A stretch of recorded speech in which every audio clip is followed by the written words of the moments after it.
Good evening. I'm Pedro Hazel Jr. I'm Steve Ferguson. Welcome to another edition of Sportslines Plus.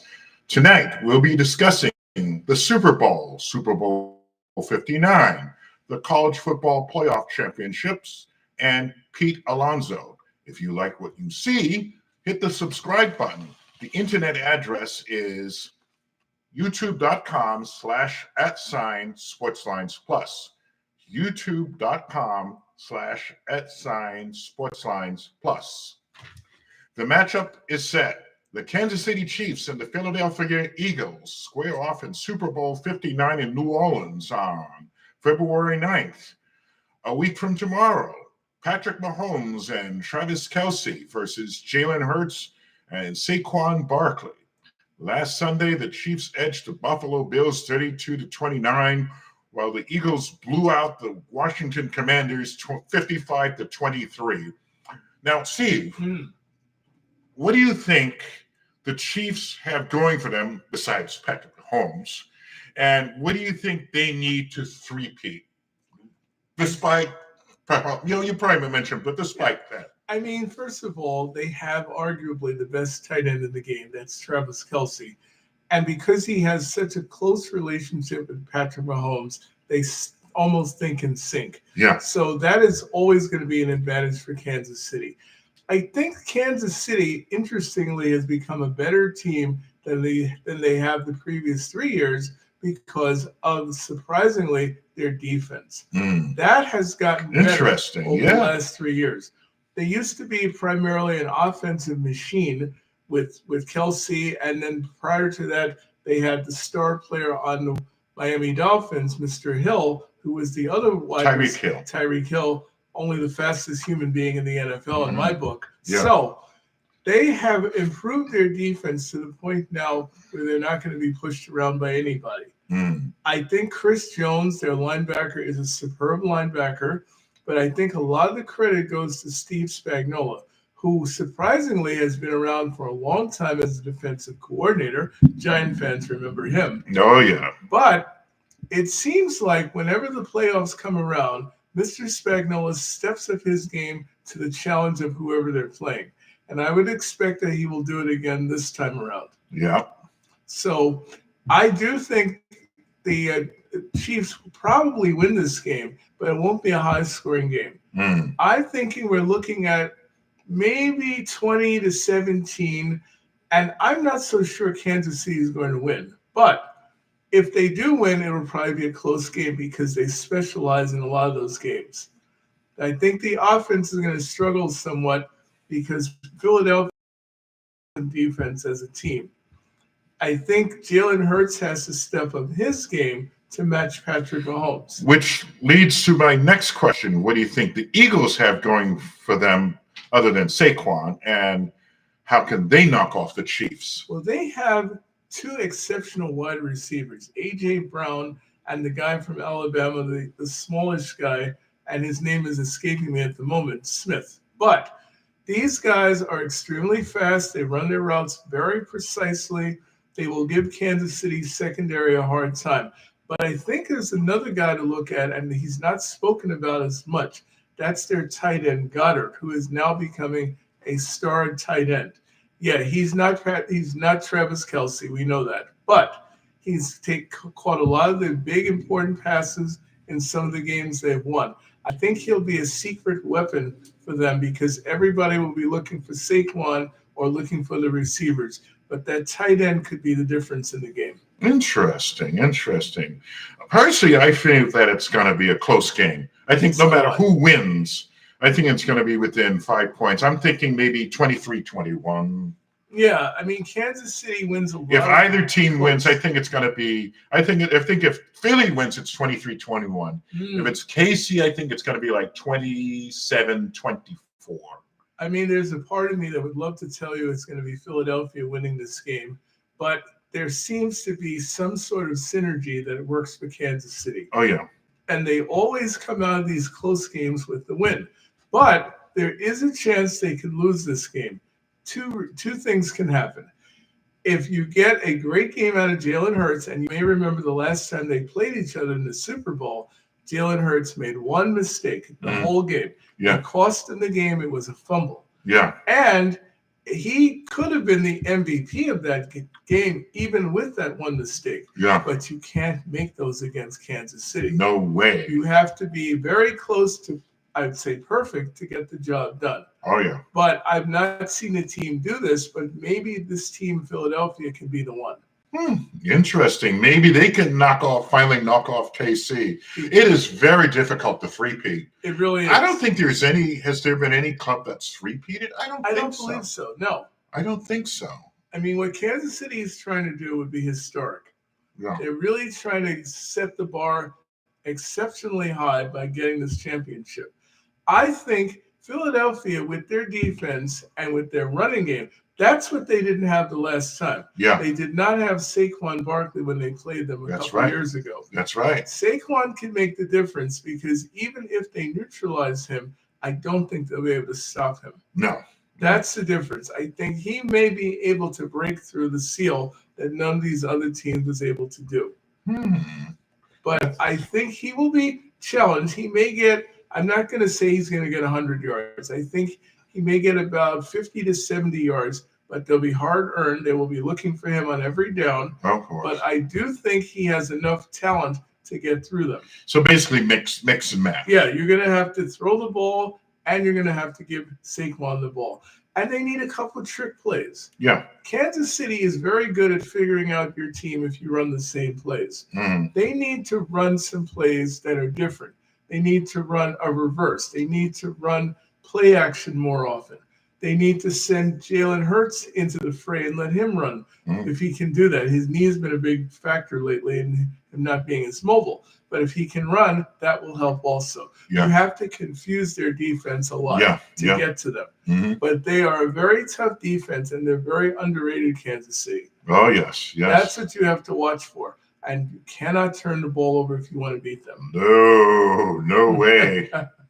I guess this, and also too, in New Orleans, they had like 12 inches of snow in New Orleans. Wow. 10, 12 inches. That's true. Hopefully the snow has melted by then. Just recently, you're right. Yeah. But anyway, this should be, in any case, this should be a really good game. Yeah, this is a game that, even though, as they say, the suspects are the same as they were before, the intrigue comes into whether Kansas City can pull this off. I somehow think Patrick Mahomes is not going to have the kind of games he's had before.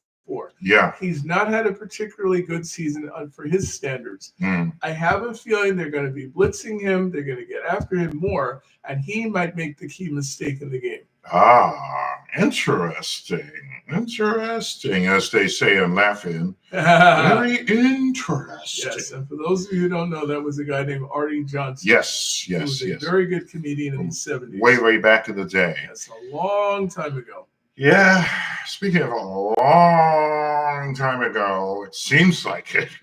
The Ohio State Buckeyes beat the Notre Dame Fighting Irish 34-23 in the College Football National Championship back on January 20th. Well, it seems like a long time ago. Yes. What are the biggest takeaways from this game? Well, what do you think are the biggest takeaways? I think there were a lot of them. I think, first of all, Notre Dame went on an incredible winning streak. Yes. You have to give them credit. Yes. They figured out ways to beat teams they weren't supposed to beat. Yeah. All the way till they got to Ohio State. But what Ohio State did to them was limit Riley Leonard, their quarterback, who was having a sensational stretch throwing and running the ball. And they were able to stop some of their running game. Notre Dame had lived on their defense and their running game for weeks on end. Yeah. But finally, they ran into Ohio State. Ooh. And they have a quarterback who I believe will be drafted maybe I'm going to say between the second and fourth rounds, whose name is Will Howard. Okay. And by the way, Jet fans, you should look for a guy like this. You need a backup if Aaron Rodgers is coming back. This guy has the ability. He's 6'4" or 5. He's big, strong, good throwing arm, and can run. And that's what you need in the modern day football. Yeah. So if I'm the Jets, I'm very interested in getting this guy because we know Aaron Rodgers can't play forever. Yeah. So even if he plays this year, you have to look to the future. And I think that quarterback will be on a lot of people's radar based on how he played. He was superb in that game. They couldn't stop him. He was accurate, throwing the ball. I think Notre Dame finally ran into a buzzsaw. A team that had a running game, defense, and a potentially great quarterback. Yeah. That's what they had not seen before. And speaking of their Jets, even though this wasn't planned, they had a new coach, new head coach, Aaron Glenn. Yes. And a new GM, Darren Mougey. Yes. And how do you think about those guys?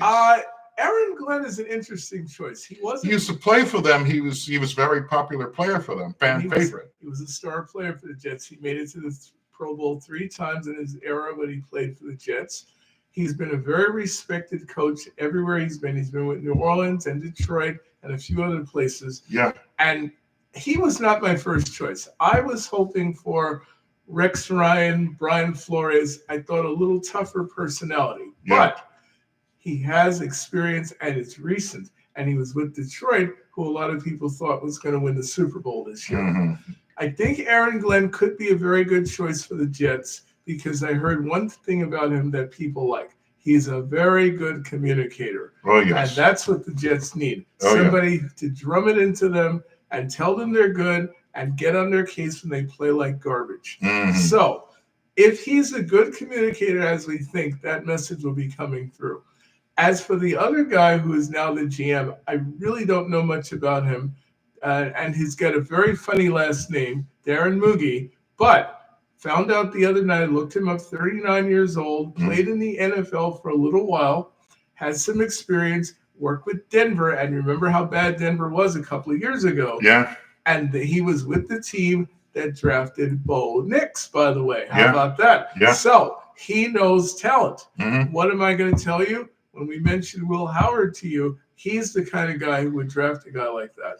Yes. So maybe there is hope on the horizon. Yes. I mean, I know. God knows we need all the help we can get. I mean, the Jets have been, and I'm putting it nicely, a very pathetically run organization for a long time.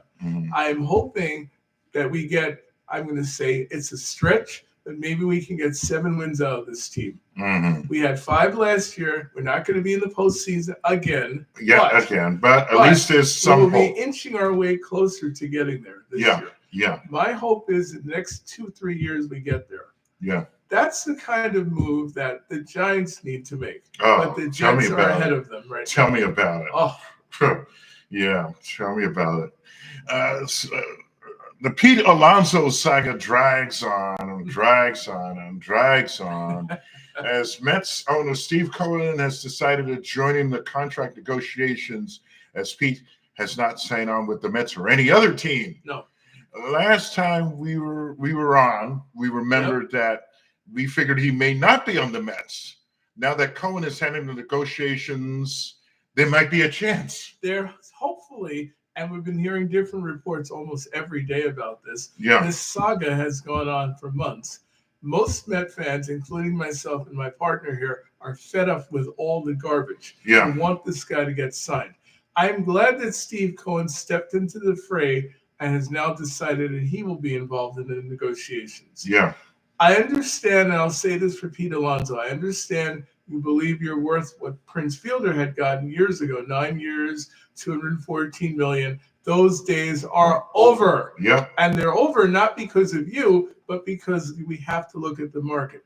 You have to look at the first baseman in baseball itself that are better players than you. Yeah. That would be Freeman and Harper and probably the guy who signed with the Astros also, Christian Walker. You are a top 10 first baseman. Yeah. I would say, if I'm rating you, I'd say you're number 6, number 7 on the list. Right. You are a very good power hitter, but you need to hit for average more than you have. Right. Number 1. Number 2, you have improved your defense since you've been here for 6 years. Yes, he has. I will give you that, but you are not Keith Hernandez defensively. No. Okay? And you never probably will be. Right. But do I think you should be signed by the New York Mets? Absolutely. I agree. You have 226 Major League home runs. I will argue till the cows come home that you should be here because you might be the first Met player who goes into the Met Hall of Fame other than David Wright. And you might be, God willing, if you get to 400 plus home runs, in the Hall of Fame. Cooperstown. You heard me, Mr. David Stearns. Cooperstown. This man can be in the Hall of Fame if you sign him now. Right. I believe you can sign him for 3 years, $80 million, give him 2 options out of his contract. And that's what he was given, 2 options. Yes, you need to sign this guy. You are not going to get somebody to hit 40 home runs at that position unless you're talking about Vladimir Guerrero. And from what I've heard from Toronto, they are not trading him. Yeah. He may be available next year. We're talking about now. This year. This lineup this needs coming season. This guy very badly. This is, outside of Lindor and Soto, the lifeline of this offense. Mm-hmm. You have to bring him back. I am praying, and not even hoping, I am praying that Steve Cohen gets involved to the point where we sit down at the bargaining table, you get Boris out of the picture, you get him out of the negotiations altogether, you sit down with Steve Cohen and you negotiate a deal, and you do it before the start of spring training, because you won't be ready if you come into somebody's camp April or May. That's it right. doesn't happen that easily. Yeah, especially JD Martinez. Yeah, especially for power hitters. Yeah. You have to be on that field from day one. Yeah. I am hoping that you are signed before the start of the season. And I will tell you, I am praying for it to happen because I'm a huge fan of Pete Alonso, as is my partner and friend. Yeah.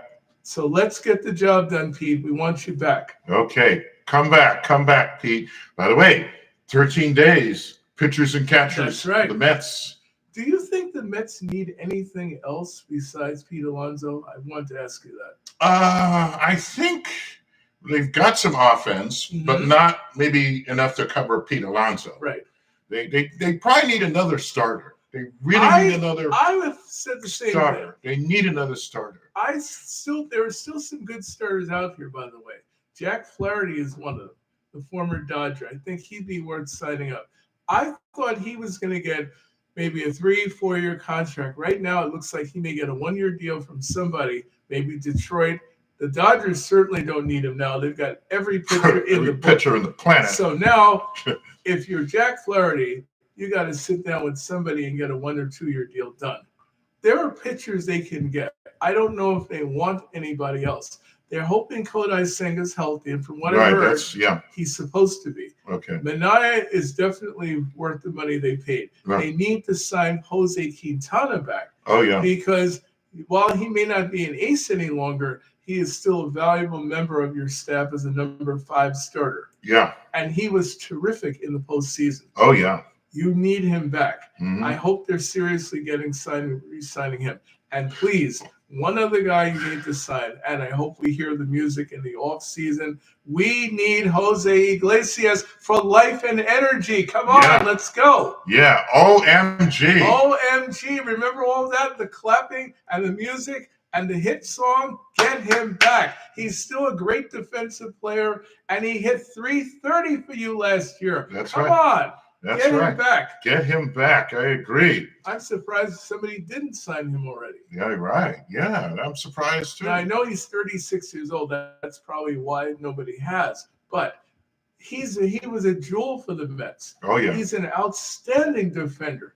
The guy can play second and short and third flawlessly. Yeah. And he can hit. People didn't think he'd hit that well for the Mets. He gave them a great year.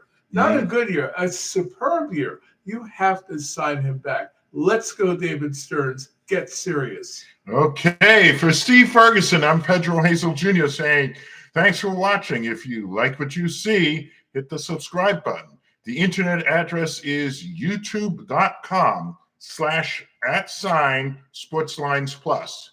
youtube.com/@Sportslines Plus. Have a good night, everybody. Have a good night, guys. Let's go Mets.